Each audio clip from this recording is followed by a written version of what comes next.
क्या आपको कभी ऐसा लगा है कि आपने जिंदगी में सब कुछ ठीक करने की कोशिश की, फिर भी दुख आपका पीछा नहीं छोड़ता? लोग बदलते हैं, परिस्थितियां बदलती हैं, समय बदलता है, लेकिन दुख क्यों नहीं बदलता? क्या सच में दुनिया हमें दुख देती है, या हमारी कुछ आदतें ही हमारे जीवन में बार बार दुख को बुलाती हैं? गौतम बुद्ध ने हजारों साल पहले कहा था, दुख कोई दुर्घटना नहीं है, दुख एक प्रक्रिया है और उस प्रक्रिया की जड़ हमारे भीतर है। आज हम उन 5 आदतों को समझेंगे जो चुपचाप हमारे जीवन में दुख को बढ़ाती रहती हैं। वीडियो अंत तक जरूर देखें, क्योंकि हो सकता है इन 5 में से 3 आदतें आपकी भी हों और आपको पता भी ना हो। आदत 1, बदलती चीजों को स्थायी मान लेना बुद्ध का पहला सत्य था। सब कुछ अनित्य है, यानी हर चीज बदलती है। लेकिन हमारी सबसे बड़ी गलती क्या है?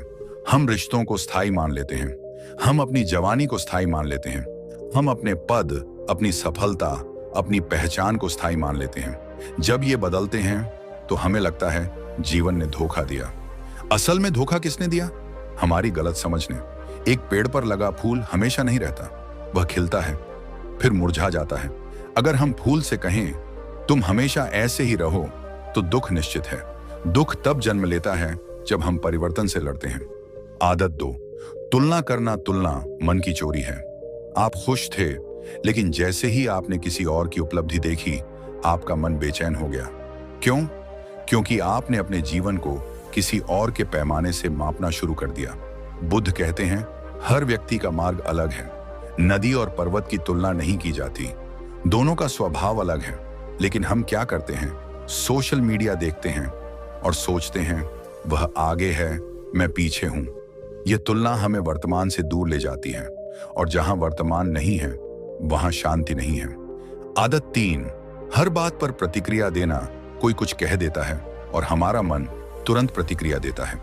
क्रोध, दुख, असुरक्षा। बुद्ध ने सिखाया, घटना और प्रतिक्रिया के बीच एक छोटा सा अंतर होता है, वही स्वतंत्रता है। यदि कोई आपको अपमान दे और आप उसे स्वीकार ना करें, तो वह अपमान किसके पास रहेगा? देने वाले के पास। लेकिन हम क्या करते हैं? हम हर शब्द को पकड़ लेते हैं और फिर उसी को सोच सोच कर खुद को दुख देते हैं। अगर हम प्रतिक्रिया देने से पहले सिर्फ 3 सांसें ले लें, तो आधा दुख वहीं खत्म हो सकता है। आदत 4, भविष्य की चिंता। मन अक्सर 2 जगह रहता है, अतीत में या भविष्य में। अतीत में पछतावा, भविष्य में डर। लेकिन जीवन कहाँ है? केवल वर्तमान में। बुद्ध ने कहा, भविष्य की चिंता एक ऐसी आग है जो अभी जलती है, लेकिन उस चीज के लिए जो अभी हुई भी नहीं।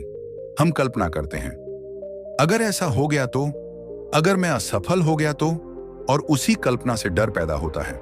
डर से बेचैनी, बेचैनी से दुख। आदत 5, मैं की पकड़। यह सबसे गहरी आदत है।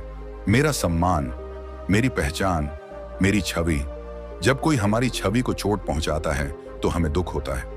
लेकिन बुद्ध ने कहा, जिस मैं को तुम बचा रहे हो वह भी हर पल बदल रहा है। बचपन का मैं अलग था, आज का मैं अलग है। अगर मैं स्थायी नहीं है तो उसके लिए इतना संघर्ष क्यों? जब मैं की पकड़ ढीली होती है तो मन हल्का हो जाता है।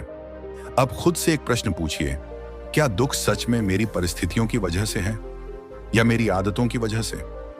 यदि आप आज सिर्फ एक आदत पहचान लें और उसे बदलने की शुरुआत कर दें, तो जीवन हल्का होने लगेगा। बुद्ध का मार्ग चमत्कार नहीं है, वह जागरूकता है। जैसे ही जागरूकता आती है, दुख की जड़ दिखाई देने लगती है, और जहां जड़ दिखाई दे जाती है वहां परिवर्तन संभव है। धीरे से सांस लीजिए और सोचिए, कौन सी आदत आज से छोड़ सकते हैं। याद रखिए, दुख आपका दुश्मन नहीं है, वह एक संकेत है कि कहीं ना कहीं आप पकड़ कर बैठे हैं। छोड़ दीजिए और देखिए मन कितना हल्का हो जाता है।